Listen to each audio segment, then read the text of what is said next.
Hello guys, welcome to my channel. Today we are going to see msvcp140.dll not found. Let's fix it guys. You just need to go to search menu and type Windows Security. Click on open it. Select the virus and threat protection and select the manage settings and scroll down and select add or remove exclusions and select yes. Select add an exclusion and select folder and navigate to the game folder where you saved. I saved in C drive. Here is the game folder. Select it and select folder option. And the game has been added to this list. Go back and go back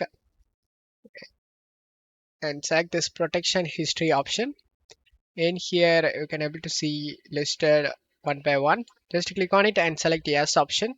And as you can see, the game related file is in here.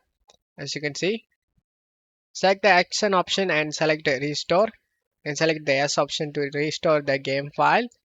The same thing for down here.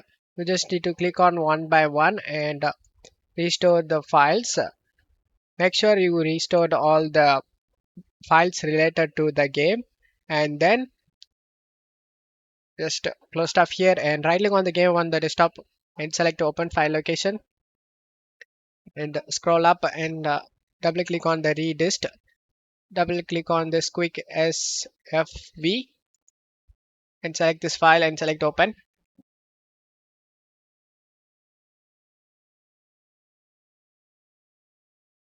As you can see in my case, all files are okay. There is no missing or bad files found.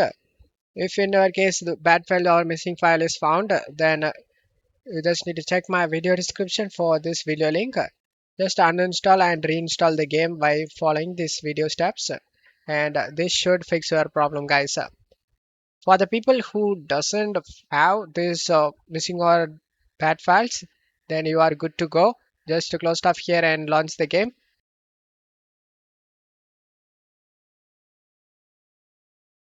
As you can see, the game opens up without having any problem, and you will never face any game related problem, guys.